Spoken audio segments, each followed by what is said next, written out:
Good afternoon, everybody. Welcome to the City of Escondido Transportation and Community Safety Commission meeting for October 9th, 2025. We have several wonderful events and issues today to discuss. First, we'd like to start with the roll call. I'll go ahead and say I am here. Commissioner Hatley is present, and Commissioner Casabon. Here. And Commissioner Cazares. Here. And Commissioner Grothin. And Commissioner Denman. And Commissioner Rendon. Here. And Commissioner Spoonmore. Here. Excellent. Then I'd like to continue on to our flag salute. Everybody could rise for that. Ready, begin. I pledge allegiance to the flag of the United States of America and to the republic for which it stands, one nation, under God, indivisible, with liberty and justice for all. Okay, then at this point, I'd like to open up if there's anybody that had something they'd like to communicate to the commission. Our oral communications portion of the agenda is open. Do we have anybody that was interested today? None have been submitted. Okay. Okay, then we'll move on to the approval of the last meeting's minutes, which was in August of this year. And if you've had a chance to review those minutes, do I have anyone voting in approval for the minutes from August? I move to approve. And a second. Second. Okay, great. Looks like we'll go ahead and take a vote. Voting is open.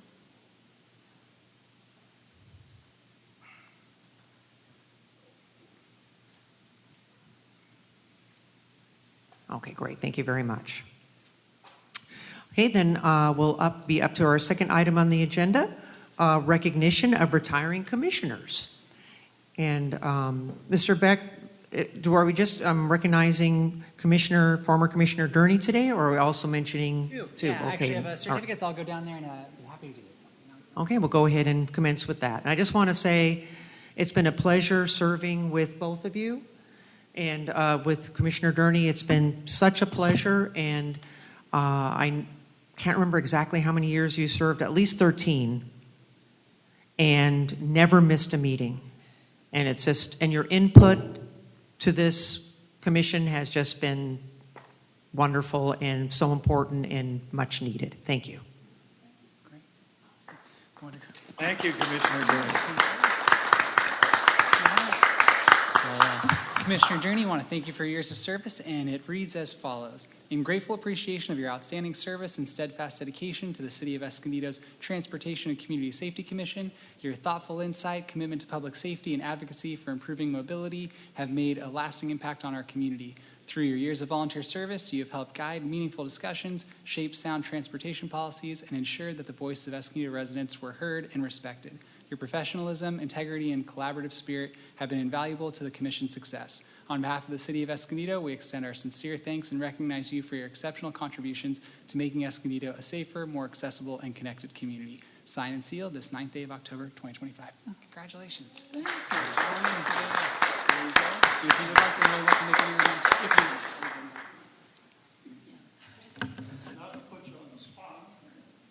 I just want to say that this has been fantastic. I think I've been doing this for about 15 years. I've learned a lot, and I feel I've helped a lot. I see some of my suggestions still in place in the city, and I know it's improved things, and it's just one of the best things to be able to do is come and work with a group of people like you and with the city and just do what you can to make things a little bit better for everyone. And it's just been a great honor for me to do this. So I thank you all for continuing on to keep doing this. And good luck, David. It's going to be fun.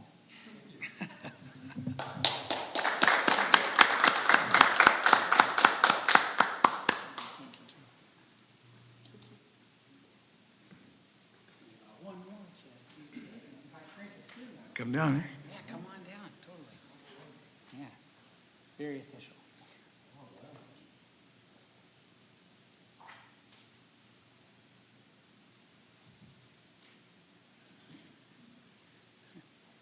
Congratulations, Francis. Wonderful. Well, I'll just read this on behalf of the City of Escondido. So, in grateful appreciation of your outstanding service and steadfast dedication to the City of Escondido's Transportation and Community Safety Commission. Your thoughtful insight, commitment to public safety, and advocacy for improved mobility have made a lasting impact on our community. Through your years of service, you have helped guide meaningful discussions, shape sound transportation policies, and ensure the voice of Escondido residents were heard and respected. Your professionalism, integrity, and collaborative spirit have been invaluable to the Commission's success. On behalf of the City of Escondido, we extend our sincere thanks and recognize you for your exceptional contributions to making Escondido a safer, more accessible, and connected community. Signed, sealed, this 9th day of October, 2025. Congratulations. Thank you Mayor. so Yeah. much. Thank you so much. Yeah, there we go. Got your camera? Want to take Oh, pictures? yeah, please. Here, let's do this. Sure. Okay. There you go. All right. Awesome. Okay. There you go. Thank you so Yeah, much. Romans, any comments from you? Okay.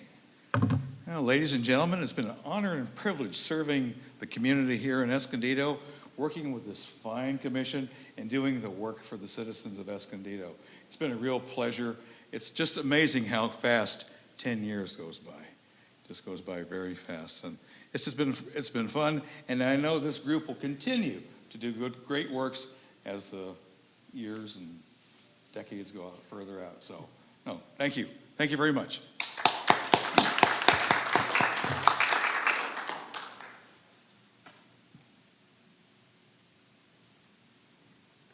Actually, let's take a picture. Yeah.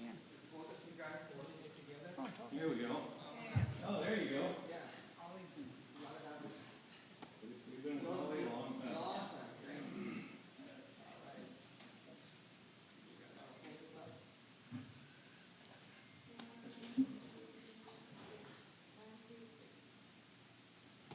Thank you. So much. Thank you. Thank you.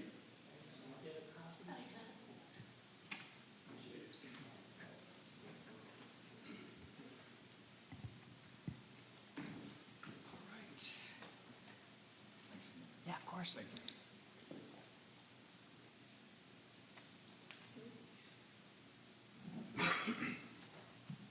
Very nice, very nice. Thank you, City of Escondido and Mr. Beck, for getting the awards together and for the presentation. That was very appropriate. Wonderful, thank you. Okay, the next item on our agenda, number 3, is going to be the election of a new chair for the Transportation and Community Safety Commission. So I have not conducted an election for the new chair, but I imagine we would just go ahead and take someone who's interested and go ahead and have a motion for them to be the new chair. Yeah, so I'll put forward, going to give you guys the guidelines on how this works. So essentially, anyone can make a nomination at any time to nominate yourself or someone else to serve as chair. There are no term limits for the chair position or the vice chair position, so people can get reappointed as well. And then essentially just takes a majority vote after that. So as soon as we have a motion and a second, then we would vote on that. So there really cannot be competing nominations. So I'd say that for the sake of who wants to nominate first. I'd like to have the opportunity for that. I would like to, with much joy and admiration, nominate Commissioner Castlebaum for the chair position. And then is there Oh, then anyone just to make a second on that? a second on that? I second that. Okay, All right. there's been a motion and a second. So Okay. at this time, I will open up voting, and voting is open for Vice Chair Castlebaum to become chair. Excellent. You can vote. No, you're allowed to vote. Yes. Oh yeah. So.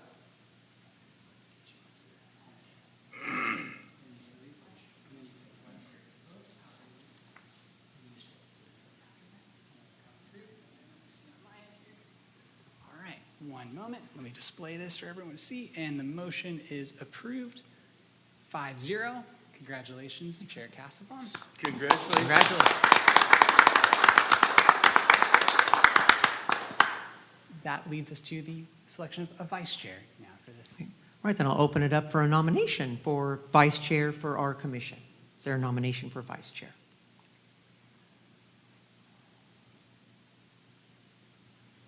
I would nominate Commissioner Benden.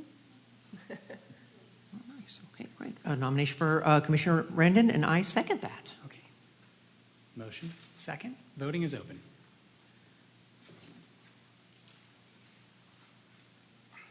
Motion approved, 5-0. Congratulations. And for the purposes of this meeting, now the gavel could be handed over to Chair Kasbaum, because now she's going to be chairing the meeting for the rest of the meeting. Wait a second. I'm so sorry. If I thought this was going to be my last meeting as chair. If she Wait a defers, second. There you go. It's totally fine. If Happens fast. yeah, there it is. Yeah. She can defer to you. It's totally fine. Yeah. As chair, there it is. Perfect. Oh, I just needed to hammer that gavel one more time. Because usually I forget at the end of the meeting to do it, and I do it like 30 seconds later, and everybody's already talking, so I gotta. Thank you, Of course. Commissioner Casselbaum, Chair Casselbaum, thank you very much. Okay, well then we'll just move on to agenda item number 5, Citywide Traffic Project Status Report.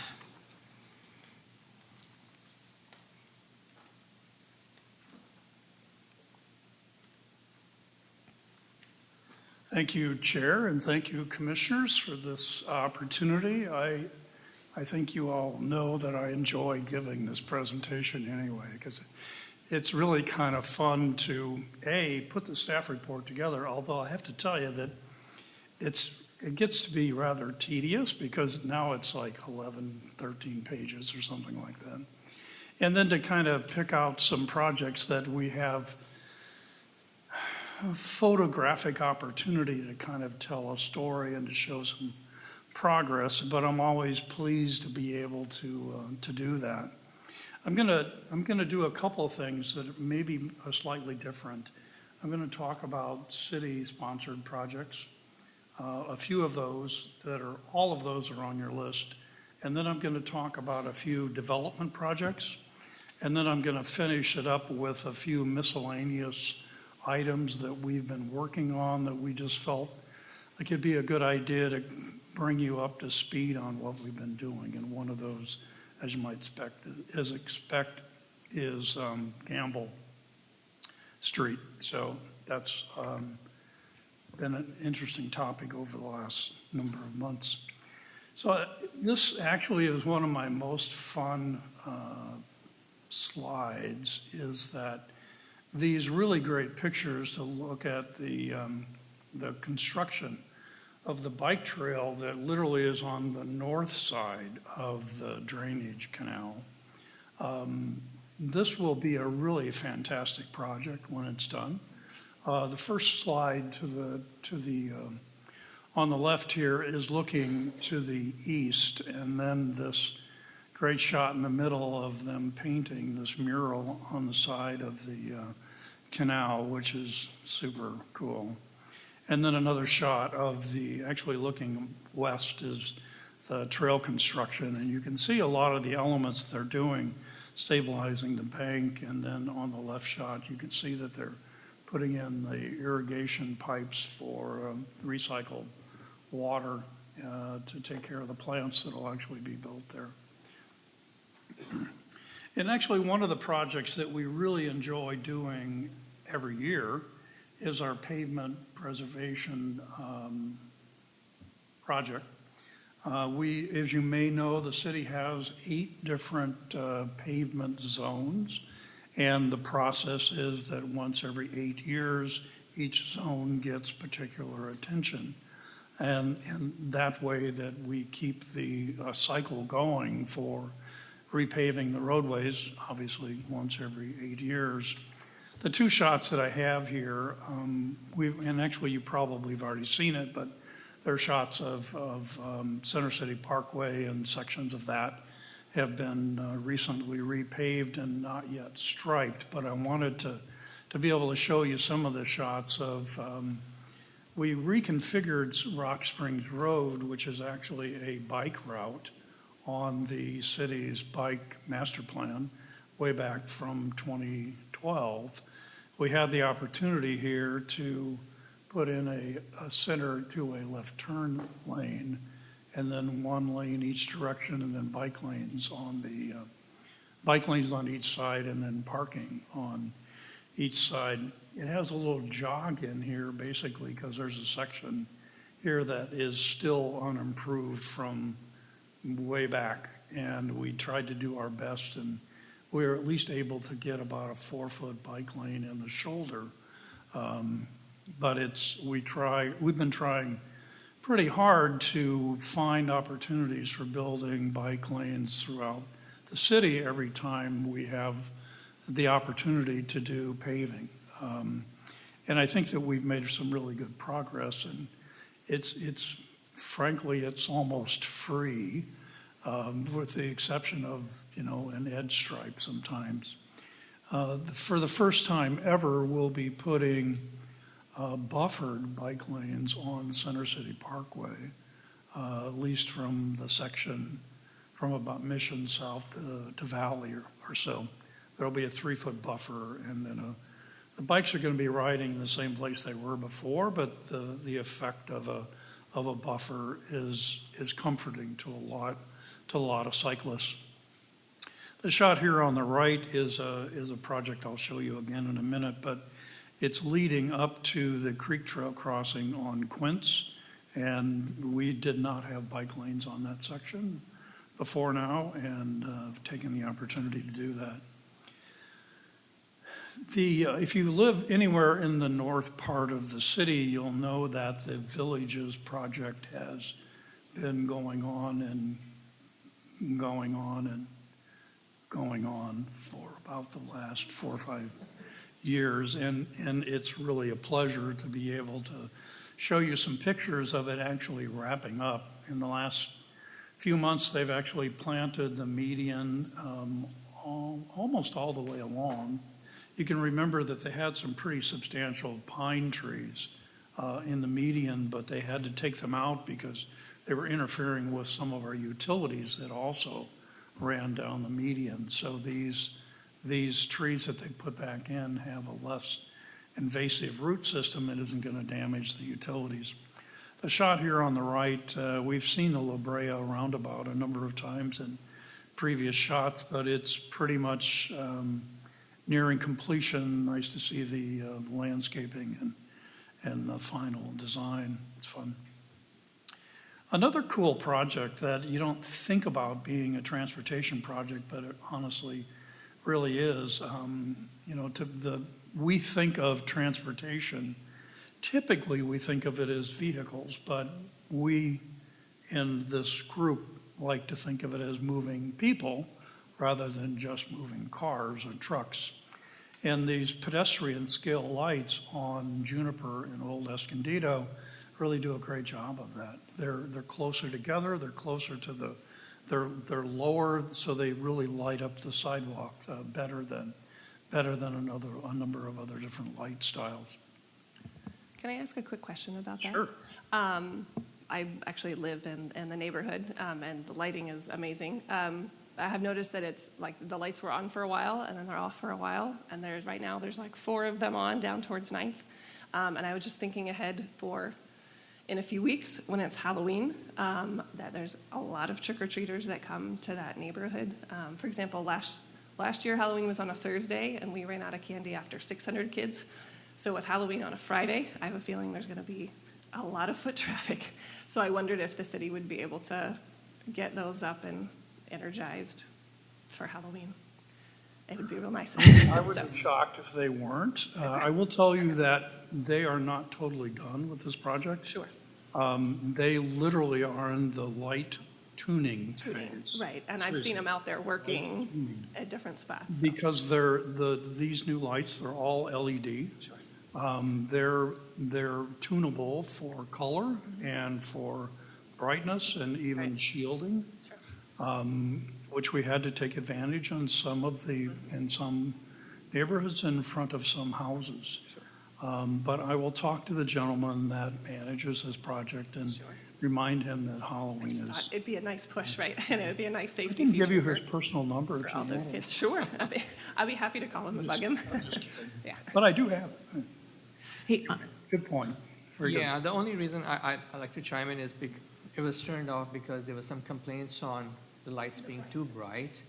And Matt Keller from South Coast Lighting has been out there with his light meters and everything. I think this was actually last week. Sure, And that's what I said. I've seen him out there multiple times, and I'm seeing him Yeah. working. I just thought, we've got like 3 weeks till Halloween, and So, yeah, we can It would be amazing. definitely ask our Public Works Director to Sure. turn them on because I think that they just pulled the fuses on all of them. gotcha. That's what they Gotcha. did. Like, I don't think the neighbors would mind it being too bright for a For night. the Halloween Right, night, exactly. for sure, yeah.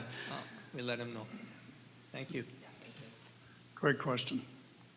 So we've seen Grand Avenue Vision so many times, but we're nearing the end of being able to show you anything that's changed, because it literally has kind of wrapped itself up in this summer. In April, I showed you this picture on the upper left-hand corner. We didn't have the final layer of pavement, and we didn't have any stripes. We didn't have too much landscaping, but this shot in the lower right was literally from this morning. See the pavement, the striping, the landscaping. Although it's disappointing that people during Cruising Grand seem to like to walk over the landscaping and trample it, but that's a sidebar. But anyway, it's been, I think, a well-received project, a really nice shot of the landscaping in the catch basin that catches the drainage and lets it permeate into the soil down below. A great project. Can I ask a question? Sure. When are we going to see signs that say this is Broadway or Alameda? Because someone coming up Grand does not see that. You know, They don't exist anymore. ex-commissioner, I will tell you that is a very good point, and we have been working on that. We honestly don't know how it was overlooked, but literally we were out one day and it wasn't. We'd heard it from two different sources, but we were literally doing some late inspections in like June or May or something, and this little sweet lady in an older car drives by and she says, "There aren't any street name signs." And it was like, she's absolutely right, yeah. It's odd, of all the things that you see and all the things you review in a set of plans, and to have that kind of thing overlooked, we don't know. But we've actually been contacting the original manufacturer of those and have those historic street poles, light poles, and then we're purchasing the brackets and then having the signs fabricated. So I expect that within the next few weeks they'll be up. So, but great observation. So we're going to miss you. So just a few development projects. We tended to not talk about these too much, but I tell you, there are so many things going on, particularly in the center part of the city, that it's hard to overlook them.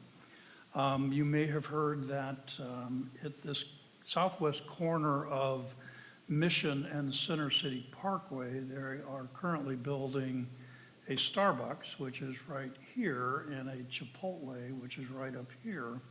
I don't know that we've talked about it in this group, but one of the items that the developer really wanted was a driveway for folks to be able to come southbound, to be able to pull in and drive into the Starbucks and both or all the restaurants. There'll be, I think, a total of either 3 or 4 pads there. So we actually agreed, the city agreed to allow them to cut a median crossing right here, and you can see it right here. It's in line with the car wash across the street. And then it'll have a half signal. The signal will actually be tied to the signal at Mission, and so that they actually work in coordination. But the traffic can only go northbound in. It will not come out and go northbound. It'll only be basically a one-way median cut. So they are currently, they've already dug the holes for the poles, and those poles are on order right now. There are a number of apartment buildings that are going up in the city. There's this 145-unit senior apartments that are at the corner of Quince and actually Quince and Valley. And you can see the creek trail crossing is right in front of there. So that'll be a nice feature. And then there's literally another one 2 blocks away, 32 units at the corner of Quince and Second. Across the street at Quince and Valley, they're going to be putting up another, I don't want to, somewhere around 50 units in it. And taking down an existing office building. Actually, it's right next to Rowan. There's another project at the corner of Center City Parkway. And actually behind the Quince project, there'll be some more apartments going up there. So there's a lot of new housing that's coming into the city, and that's just the center part of the city. It's pretty impressive. So this is on the opposite side of the city, and I think I mentioned it one other time as this signal was under construction. It was turned on, I think, in late April or early May, but it's a brand-new signal at Zlatobor Road, Ranch Road, and then the cross street into Sonora Hills is called Cigarro Glen, but a new signal. I know that we also we're working toward a larger term project to widen out all of Bear Valley Parkway in the coming years. It's been a long time in the works, and I think that we're going to probably see some progress in that. If you look at this picture right here, is a really good example of it, is that this 4-lane section of road basically ends at the end of that, at the end of this section, simply because these two pieces were developed at that time and nothing else. This was I wanted to share this project because it's. Hey, kind Craig, of can I interrupt you real quick? Can you go back to that other Sure. slide? So when you're going down Bear Valley Parkway and you're going south and you're approaching this light here, there's like a little curve, like a blind curve right before it. And have you guys seen that? And Right. so basically, you're going along and you don't know that in 100 yards from there is this light. And sometimes if it's gotten backed up, you have to hit the brakes pretty good. So I was just wondering if there's been any rear-end accidents there that you know of. We've had some discussions lately with the county because this section of road goes in and out of the county. And we're trying to address a number of things. Now, I don't know if there was specifically something there, but I can tell you that we've recently received complaints about southbound traffic on Bear Valley Parkway. And it's largely because it goes from 4 lanes to 2 lanes, back to 4 lanes, and back to 2 lanes. And at the south end of the road, there's 4 schools, So particularly southbound traffic in the mornings, they have a lot of challenges. So we're trying to address those as much as we can in the short term. The longer term solution is certainly going to be to widen that to 4 lanes for the whole section. But I am aware of that piece where you're talking about. I believe El Dorado comes out at that point, and Choya It's right Canyon after, Road right comes out after El that- Dorado. Yeah. There's a curve, and it's just Yeah. enough to where you cannot see this light until you're almost there. Usually not a problem, but if it's backed up, Okay. I know I was driving my wife's car. I wasn't real familiar with the brakes, and I had to hit the brakes pretty hard because imagine 10 cars backed up there. And of course, you can't take down the hill there, but maybe if there does appear to be accidents in the future, maybe some sort of sign, signal. That's what I was gonna say. Signal ahead. Do we have a signal ahead? Prepare to stop. Warning Prepare sign? to stop, or Right. something like that. We appreciate that comment, and we'll discuss that. and Yeah, I'll, see if what I'll there's do is something we can do with I'll it. drive it and take a look at it myself. Generally, you have a few countermeasures you can do, like the signal ahead sign. You can even have a flashing beacon. And if they haven't done it, there can be a signal head mounted on the high mounts when you're approaching the curve on the pole that's, visible, so you can see that ahead. So those are some countermeasures for a traffic signal at a curve approaching the intersection. So we'll take a look at it. Okay. Yeah. Thank you. Again, we appreciate those comments. And Bill, we're going to miss yours because you always used to give us quite a few good ones. But you can always come sit with us anytime you want. So there is a project, a housing development that is north of Gamble Lane on Amanda Lane, and they're in the middle of a construction of that. And this is an odd section of Gamble. Yeah, actually, I agree with this. This is actually my backyard. Really? Yeah. Amanda Lane actually shares a fence with my house. And what's funny is it's 4.5 miles to drive from my house to that property, Really? even though we share a backyard fence. Oh, yeah. Because Gamble has that little lock on it, Yeah. which is now open, but was before. Right. Well, that particular section is closed right now. This is actually a shot of Gamble looking to the west. There's kind of a rather steep hill in this section. And if you look at the slide on the right, there is actually a water line that runs down Gamble 24 feet deep. And so and part of it is because the water line goes relatively horizontal, but the hill goes up and down. So literally they had to close this road for about 30 days and in order to be able to get 24 feet down to build this sewer section. But what we had been hearing from a number of the residents is that they would like to see some better pedestrian accommodations in here. So what we tried to work with them and with the contractor was for this roadway closure. Now, currently pedestrians do walk up along Gamble and over the hill because I've actually seen them in person.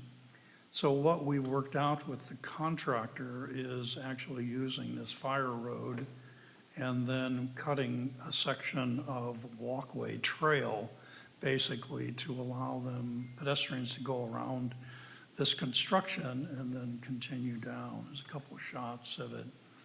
We were actually having to punch through the vegetation here, and then here's a shot of it once it was cut through. So they basically put a trail-like connection so that pedestrians could walk around that construction site.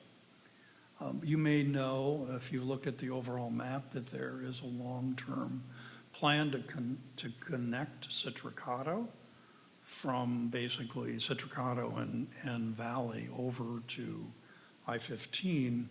That also involves a section of the county, so it gets to be kind of a complicated project, but it's certainly a needed connection. And there is already some right-of-way set aside for that. So one particular thing for miscellaneous work, but before I get into it, I wanted to touch on what we talked about last time, which was increasing the amount of money for the TMPL projects, traffic management project list. We have typically seen $50,000 a year that is actually kind of assigned to the Traffic Commission, Transportation and Community Safety Commission. As we left that item last 2 months ago, the request was to increase that to $200,000. We have not had a chance to get in front of council yet. We're optimistic that they'll receive it well, but there's some coordination that we're trying to do to make sure we deliver the right message to council. I can tell you that traffic safety is a pretty big item for council, and particularly this year, and there's a lot of interest, and we think they were all very positive projects. So we're optimistic that we'll get that to happen, and we're optimistic that hopefully in the next few weeks, certainly within the next month, we'll have an audience in front of council, and we can get some approval on that. Craig, may I interject really quickly just to add to that if it's Sorry? helpful? May I interject real quick just to add to that? Would that be all right? Okay. Yeah, by all means. So just to bring the commission up to speed, so the city council had a vision workshop a few weeks ago where they're establishing their priorities for the next few years. And the top priority that they wanted added into our work plan was traffic safety and transportation. So it's a high importance to them. And then we'll be doing a budget adjustment next week. And the transportation issue, they're aware of this request that's coming before them. So I think it's on a good track right now. Great. Thank you, Zach. I wanted to spend a few minutes here on Gamble, which we've come back to you a number of times and just given you an update. And we continue to work on it. And it's interesting what we're finding. As you know, we like to make data-driven decisions. It's a little bit of a buzzword, but it's still pretty true. And I would say that we actually had looked at, this is something that was identified quite a few months ago, was whether or not some of the problems that were experienced with Commissioner David Cesar, as I want to give you maybe a 30-second backdrop. What's happening here is that the folks on Gamble were experiencing some really unusually high traffic volumes and speeds, and what we discovered was that Waze was directing people down Gamble as a shortcut. So folks were west or eastbound on Lincoln Parkway, and Waze was saying, hey, you should go down Gamble here and then go right on El Norte Parkway. So we've been working with that assumption. We did recognize that perhaps Waze is giving that direction because there's a problem with either the signal at Fig or the signal down at Ash. We did look at that signal and we did discover that there were some issues. Ali, do you want to mention anything about that? Sure. The signal at Fig and Lincoln, its phasing was off. It wasn't performing the way it should have been. So we had our consultant from STC Traffic look at the phasing. We revised it, and we also increased some of the green time throughput on Lincoln Parkway. So now you actually have more green time on Lincoln Parkway, so people are not backing up and cutting through the Gamble Street neighborhood. And we had taken the data, before in August, before the school was in session. And the latest data we just took this month, just last week, with the schools in session. And we see that the speeds are actually 1 mile per hour less through the neighborhood, 32 miles per hour. It's posted at 25, so 7 miles over the limit. We didn't bring the whole data sheets in here, but it's pretty acceptable by the police department to not have enforcement if somebody's 5 to 7 miles. That's their tolerance for a speed in the neighborhood. And then we also looked at the volumes there. The volume actually went down slightly. We had 994 vehicles going through there in an average daily traffic, whereas it was 1,021 after the change on the signal timing, as we discussed at the last commission meeting. So it's actually a slight improvement from what it was. And so if you look at it, really, you've got 92 homes on Gamble Street, and 10 dwelling units produce, every dwelling units produce 10 trips per. So with that said, you have 920 trips for the homes, which is pretty normal for that neighborhood, and traffic going through there at 1,021 for that day, 100 cars going through there that might be trying to get to El Norte, the neighborhood there, if they live up there. That's the shortest path they can take to go home. So really, we don't see any issues with speeding or with extra volume going through there, cut through at this time. And with that, we think it's good to put this issue to rest, and it doesn't warrant any more measures. If we do get future complaints, we can always look at, and we're working with our fire department to see if we can put in some speed humps. You know, we can do a couple of rubberized speed humps, and as we looked at it, Traffic Logic manufacturer does those, and they are adjustable or tunable to speeds. And so if you have like a 14-foot long speed hump, it would not adversely affect anybody going over it. It wouldn't reduce response times for the fire department. So we're trying to get approval from the fire department to try these out as pilot projects in different neighborhoods if there are issues with cut-through and speeding. But again, you know, you need to have the public in the neighborhood, the citizens approve to it, at least have 67% or a minimum 50% agree to have any, you know, intrusive traffic measures, because it's going to be a issue for them as well, because they're going to be inconvenienced with it themselves. So if they really feel like they want it, then they need to give us a 67% approval rating to go ahead and experiment with those in that neighborhood. So, but we'll keep that in our back pocket, you know, so if we get future complaints, then we can offer that to the neighborhood. Thank you. Did you by chance have a time to look at the intersection of El Norte and Fig also and look at the phasing of the light there? Yeah, there was a camera malfunction there, and I think that's been fixed. We had the consultant go out there. We are running into a bunch of those issues, cameras hanging up because there are cobwebs on the cameras, and the camera actually goes into a high intensity mode of getting stuck on detection. So I'm working with the public works crews to do some routine maintenance on cameras, just cleaning the lenses and, you know, clearing out the cobwebs to, you know, not have the camera go into high intensity mode and get stuck.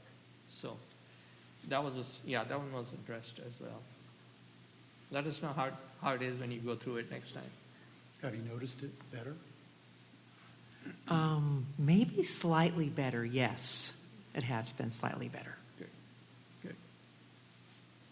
It is interesting what Ollie was talking about, those camera lenses that do get dirty and do need to be cleaned periodically, and it's not an easy thing to do. You have to have a bucket truck, and then you need to kind of put it into a system for periodically cleaning them. And we have 178 signals around the city, and generally you have 4 cameras at each intersection, so that's a lot of work. But it's like taking a picture with your phone that has a dirty lens, you know, and you're going, why is everything so fuzzy, you know? And Yeah, I kinda mean, what they have to happens. do the cleaning at off-peak peak times late in the evening or night, so you're not Yeah. interrupting, you know, traffic. Yeah. So that was all I had, although we have another item that we want to talk about, South Escondido access. So if you have any questions regarding this piece, we'll be happy to answer anything. I had a couple quick questions about the item that was in the agenda about the Sharrows law change. Right. I was curious if you could talk a little bit more, I noticed that California voted on it, if this is also something that's happening like federally with MUTCD, or if it's just California and kind of what the impetus was.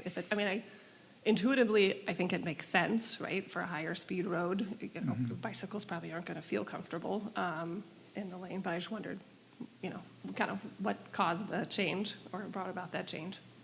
So it's interesting, the history of Sharrows, and they were originally, I don't get too deep into this, but they were originally identified as opportunities to give cyclists a set of basically crumbs to follow where a bike lane ended, and it would put in Sharrows across an intersection so that they'd know that that's the way they go, because that's where the bike lane continues on the other side. It was just missing in the intersection. And then I think that a lot of agencies and states kind of grabbed that idea and say, hey man, we can do bike lanes. We can do bike routes all over the city if we use these Sharrows. So they started getting outside their original box. And I don't recall early that they even had a upper speed identified, because I think some of them were being used on 45-mile-an-hour roads, which is kind of crazy. But then I believe California was using 35, right? Correct. Right. Yeah, and it's now reduced to 30. Right. So then the law that they passed late last year, I think it was from one of the bike coalitions in the state, but it's purely California, said that they shouldn't be used on any road that has a speed limit or posted speed limit greater than 30. So it kind of affects us in that any new installation, certainly we won't be putting them on a roadway that's posted more than 30. And I think that's a good practice anyway.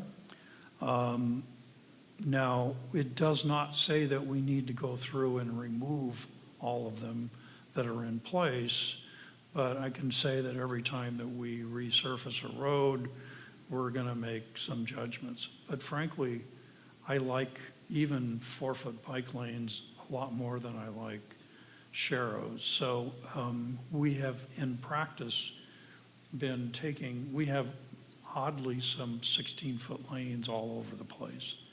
And where we can, we'll narrow those lanes to 11 or 12 and then stripe an edge line and basically make that a bike lane. So, and even in the interest of improving traffic safety around the city, I think we have a lot of support for that approach. So, any other questions on that? Thank you very much, Mr. Williams. Really appreciate all the work and effort, and looks like these projects that are done look wonderful, and the ones that are soon to be completed look great also. So, okay, we'll just move on then to the number 6 item on our agenda, South Escondido Access Improvements Updates. I will kick this off, and then I'm going to turn it over to Christian to talk about some of the design work that they've been doing on this corridor. As I had mentioned in the staff report, we had tried a number of times, even when Ali was here before, he had put together a couple of different grant applications trying to get money to do a signal either at Brotherton or at Escondido Boulevard, and we just were not successful.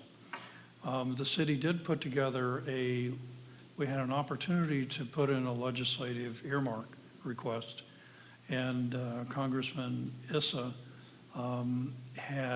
was successful in getting us $1.4 million to design and construct some sort of traffic control in this area. It wasn't terribly specific, so we had entered into a contract with Stack Traffic Consulting to study both of these intersections, and I am going to turn it over to Christian to kind of explain that to you, that process to you.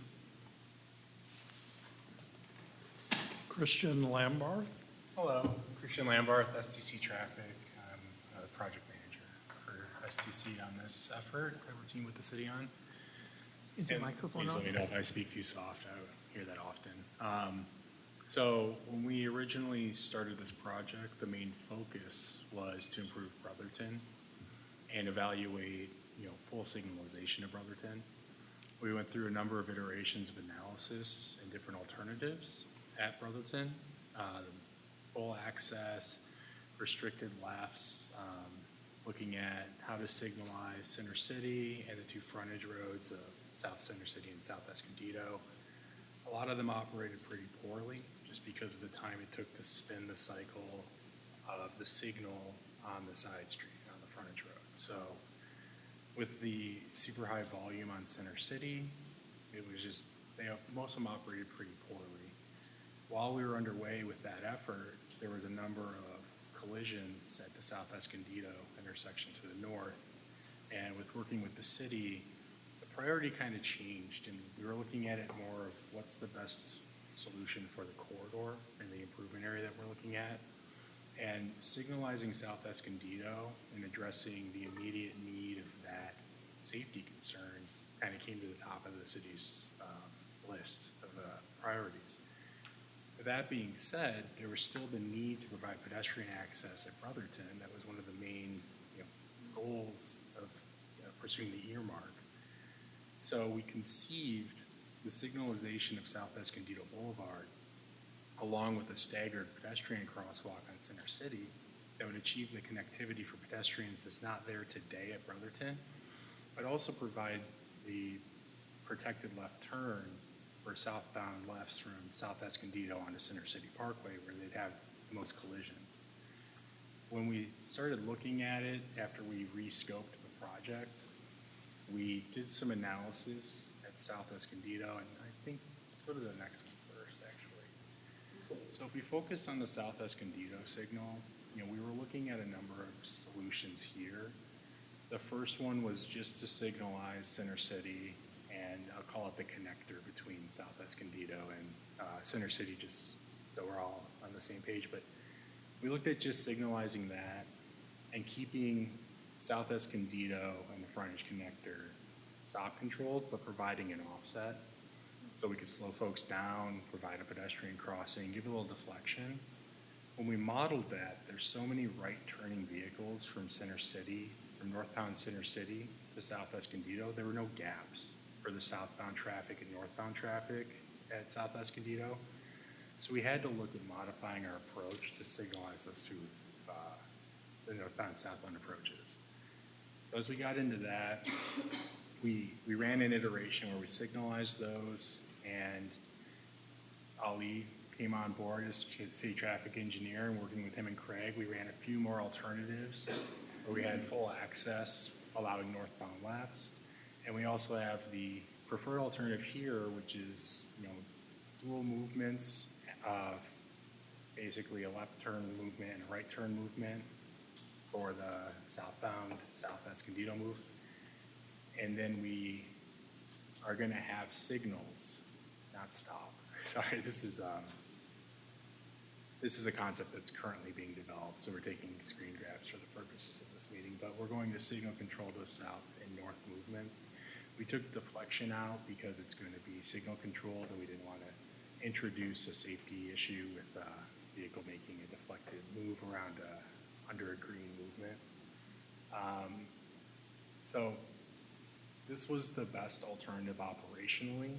When we introduced the northbound left to kill or to stop vehicles on Center City to accommodate that move, it made the operation of the signals both be enough. So it really added a lot of delay, and we're dealing with a lot of vehicles on Center City versus not that many on South Escondido. So anytime we're taking away from throughput on Center City really adversely affects the operations of the signal overall. So based on the analysis and working with Craig and Ali, we came to this being the preferred solution, a preferred alternative for South Escondido and Center City Parkway. We're still in the 30% concept phase development. Going to be working through delivering a roll plot to the city staff for review and refining the design as we proceed into our full detailed package. I guess, are there any questions on the South Escondido and Center City Parkway intersections?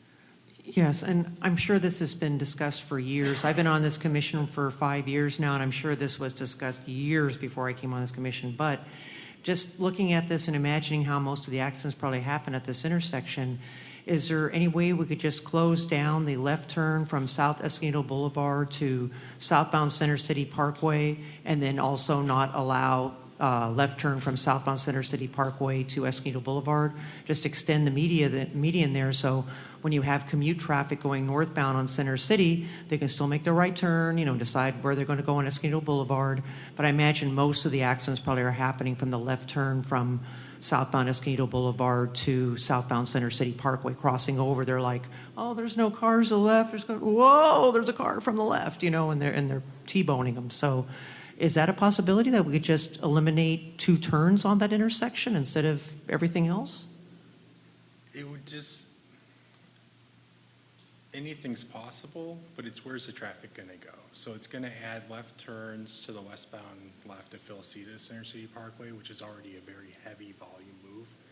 It's also going to deflect that volume down to Citricato, so they're going to go through the Brotherton and South Escondido intersection, and they're going to end up down at Citricato, which is already a pretty heavy left as well. So it's really pushing the problem away from this intersection, and it may cause other issues with speeding and other, folks just trying to get to work that don't have a better route. So I understand what you're saying, but I mean, still, I think a lot of people are avoiding the intersection at Felicita in Center City and coming down and making their left here instead. Well, you know what? Maybe they're just going to have to make their left turn at Felicita to southbound Center City, or the Brotherton, or the Citricarta one, and just, to me, this is like kind of a bonus that, and kind of almost a little bit of a secret that you can make a left turn here. And all it takes is that person that's like, oh, I'm going to try the secret way this one time, because I was going through there about a year ago and a motorcycle just got hit making a left turn there.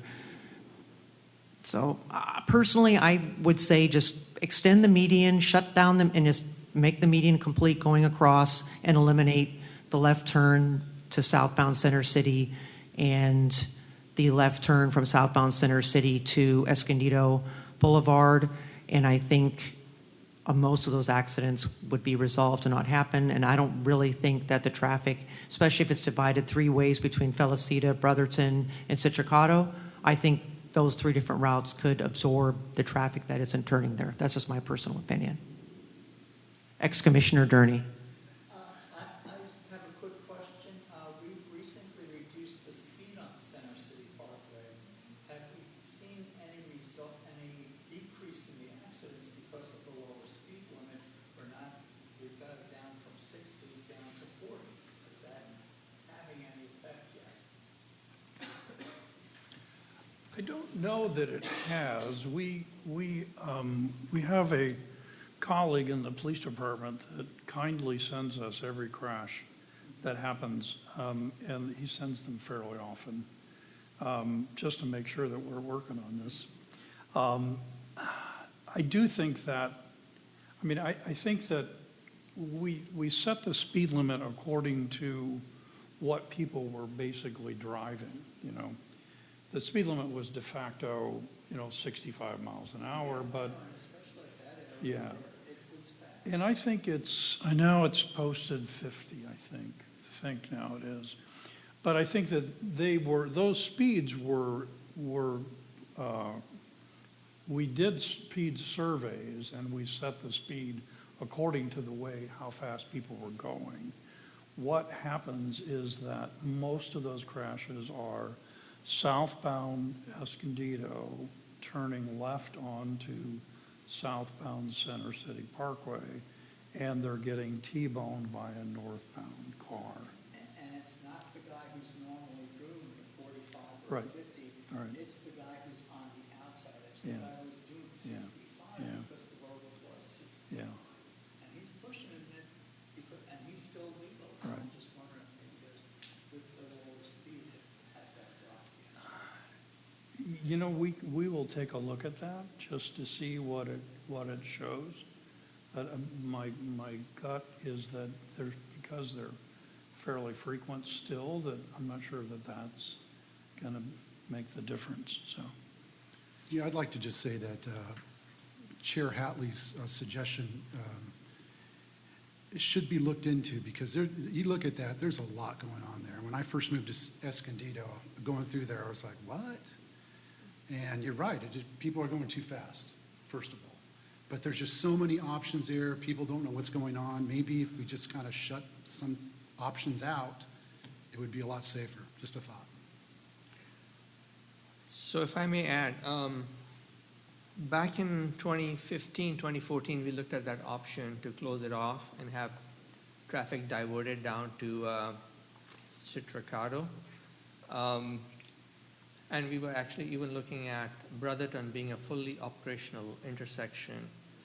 And that was floated as a HSIP grant application, and it didn't get approved because what this was a immediate problem to fix this intersection because of the couple of fatalities that were there.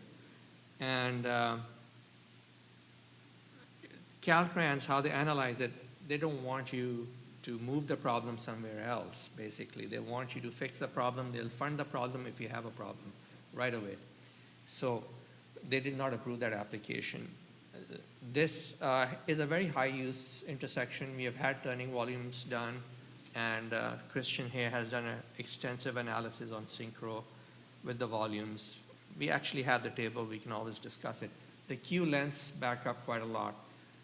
And the option that's on the table right now is the best solution that can come up with without inconveniencing all the residents that live in the neighborhood, because there were some commissioners earlier on that didn't like that closure before.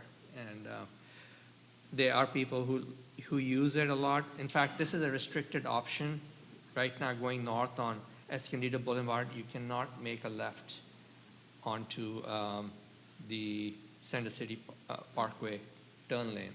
You know, if you want to show me the alternate 2 and 4, if you have it in the back of your slides. You want the table? Well, yeah, we'll go to the table, but let's take a look at the signalized. Keep going. This is your. Which one?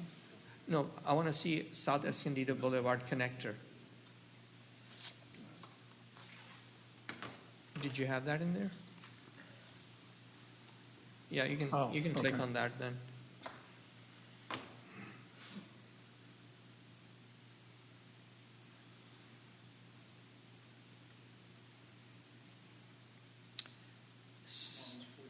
So Stack Engineering has actually gone through extensive analysis and looked at 4 different options that we could do with this intersection.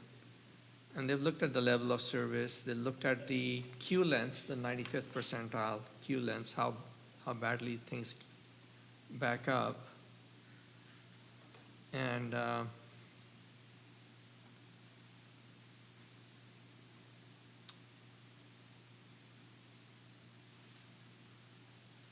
it didn't open up completely, yeah?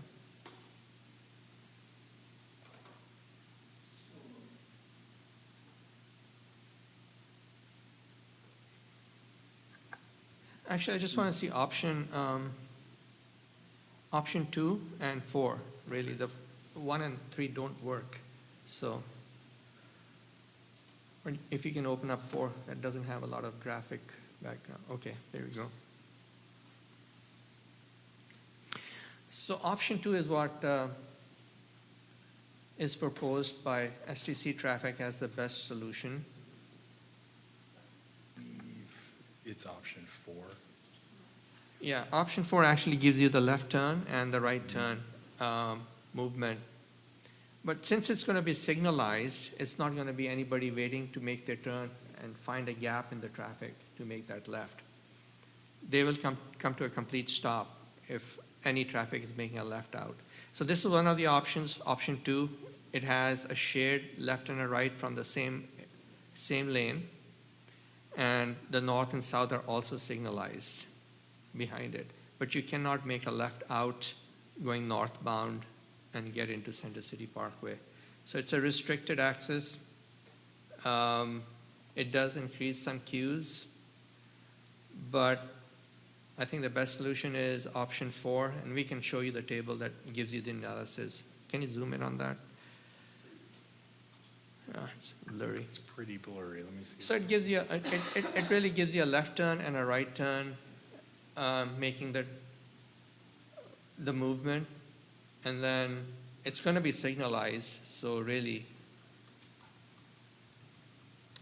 Am I correct that it's operating Well, as, let's go back as to the one, it would operate as one signal yeah, for Yes. the frontage road and Center City Parkway? Okay, so that northbound right turn queue, you can have the green and they can essentially get flushed straight up onto Escondido Boulevard Correct. North. Okay, Yeah, so the only difference is those are, these 2 movements are actually stop controlled. yeah. they are still, they're not signal No, they're, control. sorry, they're signal controlled. Both intersections will operate right. off a So single you can- controller platform Gotcha. in unison. Okay. Yeah, this isn't the right concept. So the next concept was the one. But yeah, you want to show the table that shows you the queue lengths. Go to the table. That's out of yours, back in yours. Did you pull through? Yeah, it's in there. Well, you can use yours. Yeah, okay. So the best two alternatives in the analysis were alternate 2 and alternative 4. You know, when you look at the service road connector, it has the LOSs. Yeah, you have the LOS table there. And yeah, we also had the queue length tables earlier.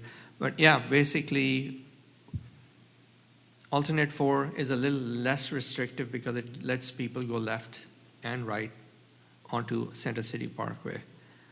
And as you can see, the level of service is about, is actually better for alternate 4. As you see the delay, let's see here. Yeah, it's a little better on 18.9 to 17.8, and then that also decreases. Yeah, so alternate 4 is the best solution signalized for this intersection. We were bringing this to commission not for a discussion, but just a presentation, because the selection is, based on all the data and all the previous history, and also all the residents in the neighborhood that had concerns with it back in the day, back in 2015, with it being closed off. With that direction, we came up with this solution now. It's programmed for funding to be approved by December or November of this year. Needs to be approved next year. In June, I believe, we have to take it to Caltrans. The request for authorization for construction is next year? Yeah. Yeah. So we have to get all the environmental work, paper documentation done for the analysis before then, and the design 95 or 90% complete, PSNE, project specs and estimate, so we can get an RFA con by early next year, sometime Yeah, even though March. it seems like 7 months is a lot of time, it's not. Yeah. Because, as Ali mentioned, the environmental work, they're currently at 30% design. They haven't finished all that, and they literally have to have a full set of almost bid-ready plans to be able to send to Caltrans in order to get authorization, because the money, they're fairly strict on those timelines, and we don't want to lose the money, so. Yeah, it's a 1.4 million grant earmark that we have to get this project going. And we're actually glad that we were able to get that, to get it done. It's been in the works for a long time. You know, the one thing I haven't covered much is what happens down in the road. Just Okay, before we hop over, real quick, I understand we're still under design, but I wondered about for northbound at that frontage road,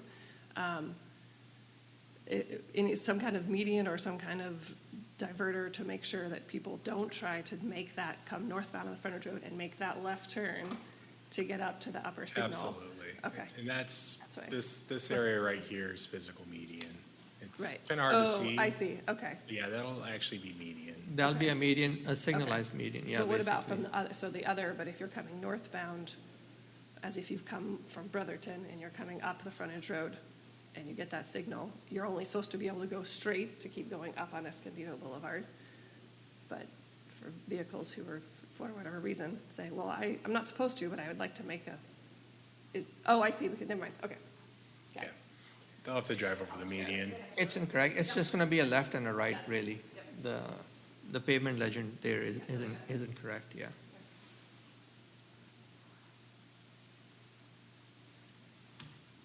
So we wanted to present this to commission as a note and file that this project is going forward, and hopefully we can get it to construction sometime mid-next year.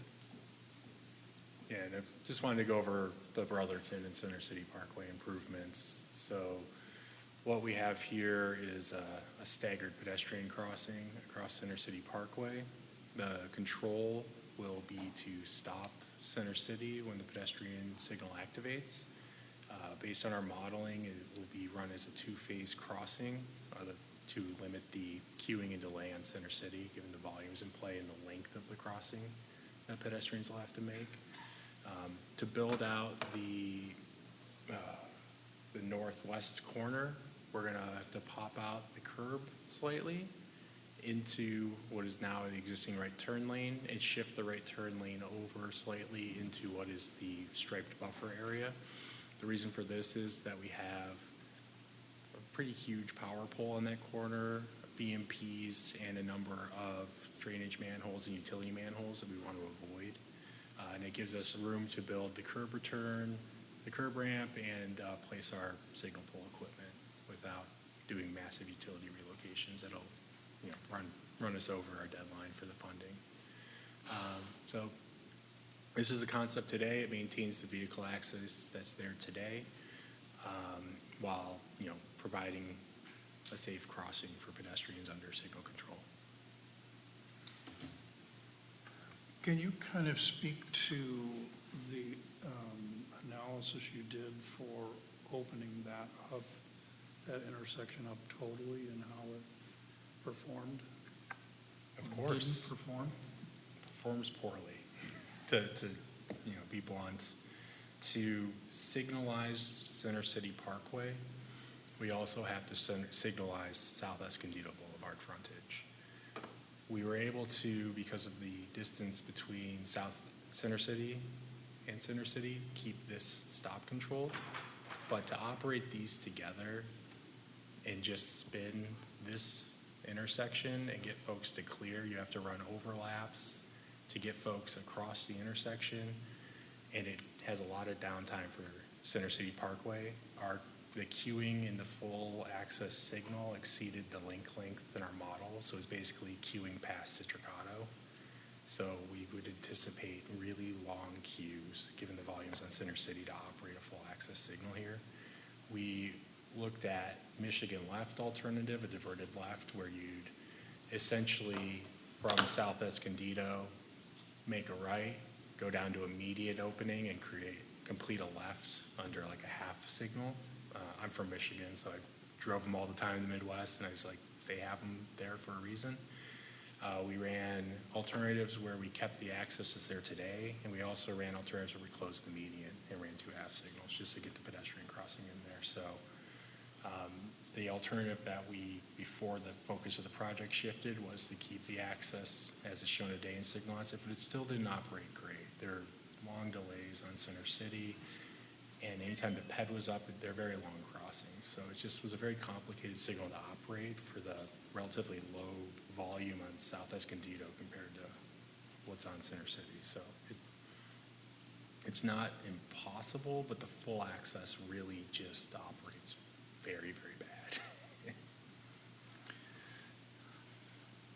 So I think that what we're trying to portray here is that there's been a lot of analysis of a whole bunch of different alternatives, and what we've come down to is that there aren't too many options that perform reasonably well. And one of the original tenets of the grant that we had received was to provide pedestrian access across Center City Parkway. There wasn't a good way to do that at the connector. So this is the best approach. This is fairly common on higher volume roadways, to be able to break it up on the island and then, break it into two different movements. So it's the design that we are moving forward with right now, and we just wanted to share that with you, just kind of as an update. A lot of work's gone into this, and we just wanted to share it with you. Any other questions? Yeah, I apologize. I just have another comment on this. And I do appreciate all your work and everything, and I'm not an engineer, but I am a person that drives their vehicle, and I really don't care for signal lights unless they're absolutely necessary. And this project calls for 2 additional signal lights to be built on Center City and another one on Escondido Boulevard. So, call it like 3, but mainly I'll just talk about Center City, because that section there is kind of our last bastion, a little bit of an open space roadway that we can travel on. And now just putting not just 1, but 2 signals on that nice open area. And I'm not saying it, open because I'm trying to drive 80 miles an hour on it or something, but it's just a nice free-flowing area without signal lights. And now we're talking about putting 2. I know you need to do what you need to do, and also the contingencies that you mentioned on the grant and everything, but if there's any possible way we could do it with just 1 signal light and not 2. It doesn't sound like there is, but I'm just saying I think it's a shame that in this nice open area of Center City, there's 2 signal lights that are going to be going in. So if I could respond partly to that, the pedestrian signal it won't operate unless a pedestrian walks up and pushes the button. So it's highly unlikely that you'll get somebody pushing that signal. Oh, okay, I'm sorry, then I misunderstood. often. At Brotherton, is it just a pedestrian signal? Yes. Oh, okay, I thought it was a Yes. regular, Yeah, it's like El Norte and somebody crosses the trail and they push the button. That might not happen once every 15 minutes, So, my apologies, I thought we were talking about a full, no, actually, it was a really good question. I'm glad you asked. okay, all right, then that's the pedestrian ones, right, that's just random. Yeah, and there's no other way to put a pedestrian crossing on Center City without a signal safely. Yeah, generally, in a pedestrian crossing, you do a hawk signal, and it's kind of confusing, so we don't do that in Escondido. We use a signalized crossing, the regular signal heads. And in this case, of course, it's a high-speed arterial. People have been crossing the area over here because of new developments on the east and west side, and also the strip mall on the east side. But for sure, we'll probably be looking at some flashing beacons too.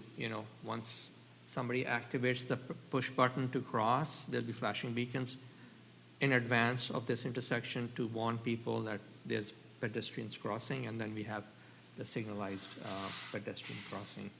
So it's only going to happen when there's a pedestrian crossing. And there is no other way to have anybody cross, because the distances to other intersections are over 600 feet. Usually if you have 300 feet to an intersection, you can tell people, hey, go cross at that intersection. And we don't have that on Center City Parkway. This also will actually add lighting to Center City Parkway, safety lighting, because at this time, that area, like you said, is a free bastion. You can go right through. There is no lighting. And over the years, I used to review all the pedestrian fatalities and hits on CCP, and it was because they didn't have enough lighting there, and people were crossing around this area most of the time.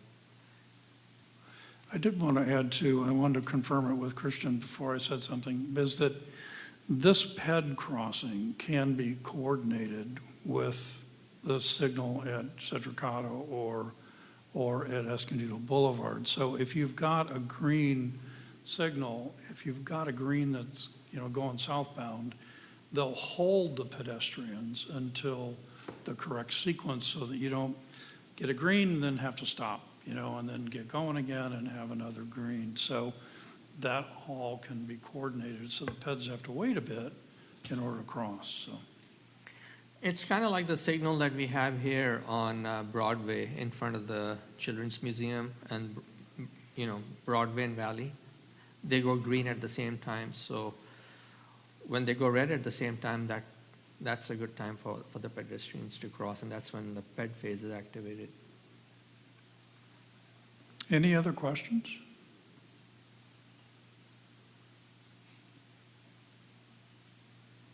Any questions? Okay, all right. Thank you very much, Mr. Williams. Thank you, Christian, very much for your presentation and all your work going into this, all of the engineers' work going into this project. So, okay, then I think that was our last agenda item. So I'll go ahead and thank everybody for being here today. And Lori, if I could have just, oh, yeah, I'm sorry. yeah, that's right. To open commissioners' time. Yes, go ahead. If I could just bring this to everybody's attention, I don't know if everybody knows, but I represent the high school, and I had one of our principals over at San Pasqual High School reach out to us the other day.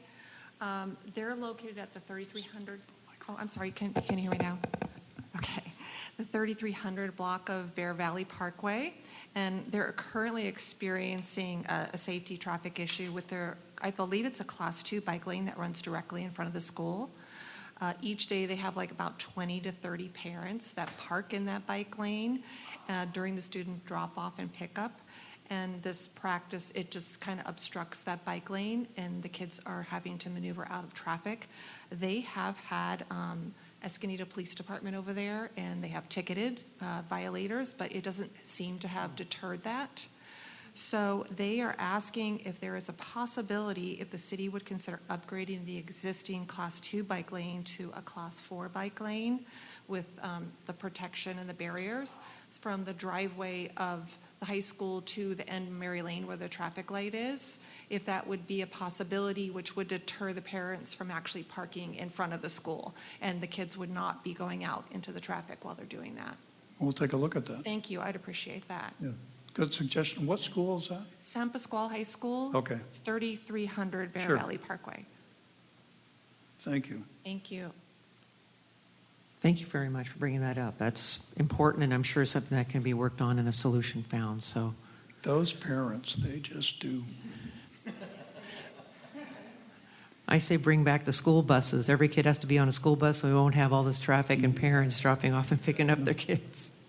And then that reminds me, I want to thank you, probably about a year ago now, or maybe it was just 3 meetings ago, I brought up about those dead canary palms that were on Bear Valley Parkway, on the east side of Bear Valley Parkway, south of that Zamoto Ranch Road or whatever, where the natural area is there.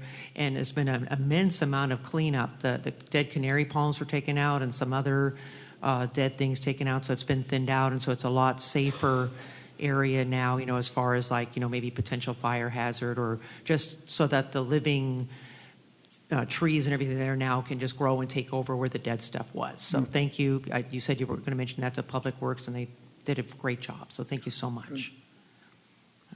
Anybody else have any comments or questions or suggestions? Okay. Okay, then I'll go ahead and have a motion for adjournment, if anybody'd like to have that motion. No motion. Okay, great. And do I hear a second? Second the motion? Okay. And then we'll, Thank you all. all right, and it looks like we're adjourned. Motion approved. Thank you so much. Your final gavel, huh? Thanks, everybody. Thank you. Thank you. Yes. Yeah, good luck in retirement. Thank you so Great. much, Yeah. Lori. Thank you.